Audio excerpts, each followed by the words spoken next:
बच्चा पैदा होता है, दूध और डायपर पर टैक्स, पढ़ाई शुरू होती है, शिक्षा पर टैक्स, किताबें, notebook, pen, pencil, mobile data सब पर टैक्स, कमाई शुरू होता है, इनकम पर टैक्स, सर बचत करता है, बचत के ऊपर टैक्स, जीने के लिए खर्च करता है, खर्च पे टैक्स, काम पर जाता है, पेट्रोल डीजल पर टैक्स, बीमार पड़ता है, इलाज और दवाई पर टैक्स, बुढ़ापा आता है, पेंशन और इलाज पे टैक्स, और मौत के बाद भी सर शोक सभा में अगरबत्ती जलाने के लिए भी परिवार को टैक्स देना पड़ता है। जन्म से लेके अंतिम संस्कार तक हर कदम पर टैक्स। ये रिफॉर्म नहीं सर, ये लाइफ टाइम टैक्स ट्रैप है। पीएम आवास से लेके, सड़क से लेके, मनरेगा से लेके सारे पैसे बंगाल के पिछले 5 साल से ये सरकार ने रोक के रखा है। प्रधानमंत्री ने आत्मनिर्भर भारत की बात किया है, हम स्वनिर्भर बंगाल क्या होता है काम करके दिखाया है। सर जहां सरकार की वेलफेयर स्कीम्स नहीं पहुंचती है वहां भी जीएसटी पहुंच जाती है। The government celebrates record GST revenue, but this number do not reflect growth or prosperity. They reflect a system squeezing revenue from consumption, often from necessity, not choice. So third tax is inflation, the most silent tax of all. The tax that rises without permission and collects without responsibility. If the government doesn't agree with a tweet, so where is the disapproval letter, or where is the communication that the government has sent in protest to the tweet that has been sent out 5 days back? Sir America का agriculture secretary कह रहा है इस deal से America का किसानों का फायदा है, इसीलिए हम अमेरिका का सभापति का धन्यवाद करता है। And the Indian government of the union has not written a line in protest of what the agriculture secretary has tweeted. So now I come to youth. So the much publicized PM internship scheme was allocated over 10,800 crores. Less than 5% of the amount has been utilized. Similarly, the PM Young Achiever Scholarship, which was meant to uplift the talented students from marginalized backgrounds, saw 31% of its fund go unused in financial year 25-26. Sir, if I speak of women, more than 86 women are raped every day in this country. A number that reflects systematic collapse, not isolated crime. Sir, Bengal exercised its constitutional authority and passed the Aparajita Bill, a stringent anti-rape law providing the strongest deterrence against crime against women. So the bill was duly sent to the union through the governor about 18 to 19 months ago. For a year and a half, it has remained pending without any decision. So when a democratically passed law maintained to strengthen protection is left in a limbo, it expresses a lack of intent. This reminds me that I come from an India that promises to double farmers' income. And I come from an India where 1,11,174 farmers and agricultural laborers, brothers and sisters have been forced to commit suicide. I come from an India which launched Beti Bachao, Beti Padhao. And I come from another India where every 16 minutes a rape or a crime against women is being reported. The constitution is not broken in protest, it's torn apart. Sir, I come from an India where the Honorable Prime Minister says na khaunga, na khane dunga. And I also come from an India where questioning the washing machine that gave reprieve to 23 of the 25 leaders who joined the BJP makes you the most corrupt one. So now I come to triple jumla on finances. Agriculture. So the budget waxes eloquent about coconut, cocoa, cashew, sandalwood, fisheries and AI advisories, but remains silent on MSP assurances, procurement expansion. There is no price stabilization fund, no diesel support, no fertilizer relief, and no electrical subsidy. This is diversification without security, and it leaves the majority of Indian farmers trapped in distress. Sir, even the PM Kisan scheme has been stuck at 6,000 rupees since December 2018.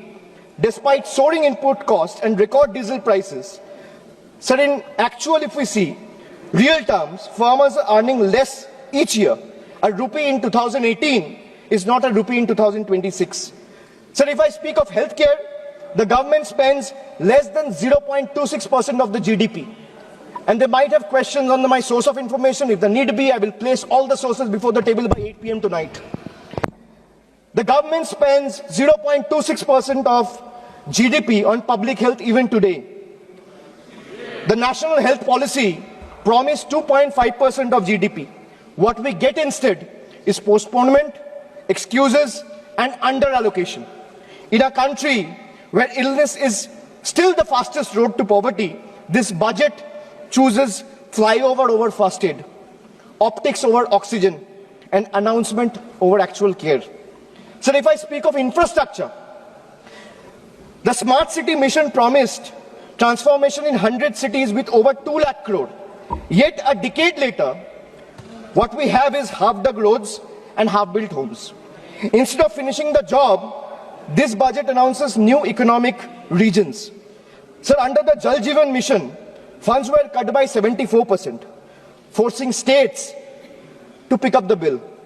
In higher education, 55,000 crore is spent on management, but 2.68 crore on infrastructure, not even enough to build a world-class lab. So now I come to my 999, the triple truth trap. And what I mean by truth is, the accountability on the government, sir, primarily rests on 3 pillars. One is the RTI Act. But when I speak of transparency, it diluted the RTI Act by expanding personal information as a ground for refusal. Sir, if you speak of PM Cares, the PMO claims it lies outside the purview of RTI because it's a private fund. A fund that is created by public authority in a public office with the money of the people is being claimed as a private fund. There's no accountability. Sir, NFHS and NCRB data has been frozen because welfare still runs on census 2011. Sir, if I am to summarize the budget from the perspective of 3 stalwarts, B.R. Ambedkar warned us. What is the moral verdict of the budget? If we were to look at it from the perspective of Dr. Ambedkar, Gandhi ji, or Swami Vivekananda, Dr. Ambedkar warned us that democracy is not just institutions. It is a constitutional morality. Gandhi ji taught us economics divorced from ethics is violence. Swami Vivekananda reminded us that a nation cannot rise by crushing the weakest. Well, this budget violates all 3. In today's India, sir, tax does not follow income. Tax follows life. आज के भारत में tax कमाई के पीछे नहीं, जिंदगी के पीछे है, चलता है, sir. I will give you a small example. A baby is born, his milk and diapers are taxed. He grows, his education is taxed. He studies, his books, pencil and mobile data are taxed. He starts earning, his income is taxed. He saves for future, his savings are taxed. He spends to survive, his survival is taxed. He goes to work, his fuel is taxed. He falls sick, his illness is taxed. He grows old, pension and healthcare are also taxed. And Honorable Speaker, even after his death, the family still pays tax. बच्चा पैदा होता है, दूध और diaper पर tax, पढ़ाई शुरू होती है, शिक्षा पर टैक्स, किताबें, notebook, pen, pencil, mobile data सब पर टैक्स, कमाई शुरू होता है, इनकम पर टैक्स. सर, बचत करता है, बचत के ऊपर टैक्स, जीने के लिए खर्च करता है, खर्च पे टैक्स, काम पर जाता है, पेट्रोल डीजल पर टैक्स, बीमार पड़ता है, इलाज और दवाई पर टैक्स, बुढ़ापा आता है, पेंशन और इलाज पे टैक्स, और मौत के बाद भी सर शोक सभा में अगरबत्ती जलाने के लिए भी परिवार को टैक्स देना पड़ता है. This summarizes the budget. Sir, I am addressing the chair. I'm sure the finance minister will have a reply ready.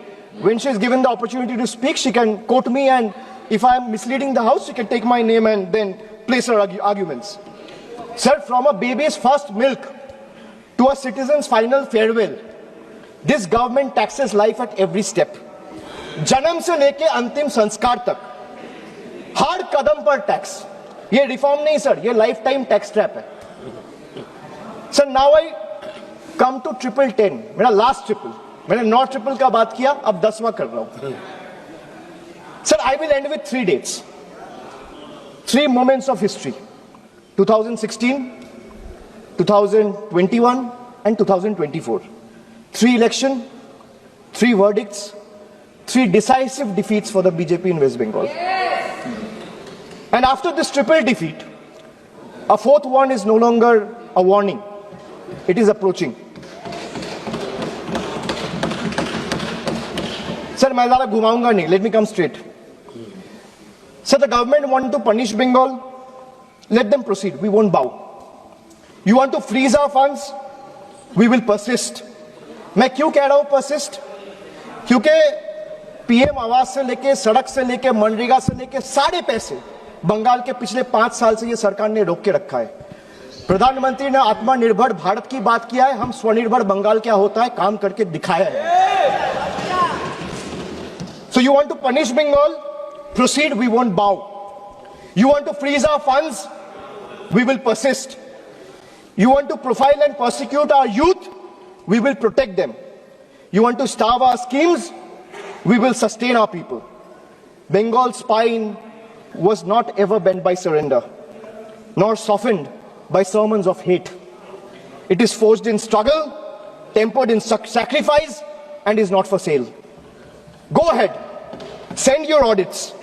We will answer them. Unleash your agencies. We will confront them. Delay our clearances.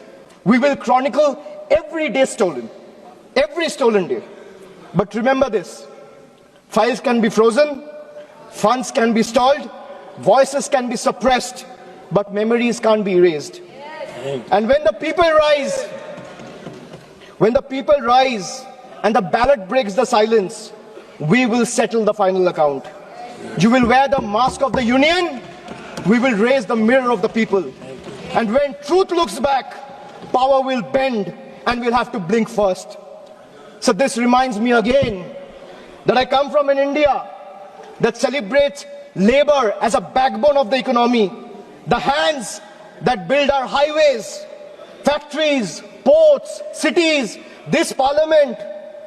But I also represent an India where that very labor, when it travels from Bengal, is no longer seen as a labor, he's seen as a suspect. Punished for the language he speaks. I come from an India where Northeast is proudly called Ashtalakshmi. And I also come from an India where Manipur bled for 864 days and the Prime Minister found no time to visit. I come from an India that derives its vocabulary from Ishwar Chandra Vidyasagar. And I also come from an India where Vidyasagar's bust was vandalized by ruling party at the center. I come from an India where we worship Ma Durga as Supreme Shakti. And I also come from an India where Ma Durga's ancestry is questioned by BJP leaders. Sir, I really come from two India. And honestly, I'm tired of explaining this house which India I belong to. Because the truth are, they both exist. And until and unless we acknowledge the second one exists, we will never be able to be the first one we claim to be. So budgets can divide, politics can polarize, power can pretend, but there's something deeper than budgets, older than governments, and stronger than fear, which is the moral imagination of the people.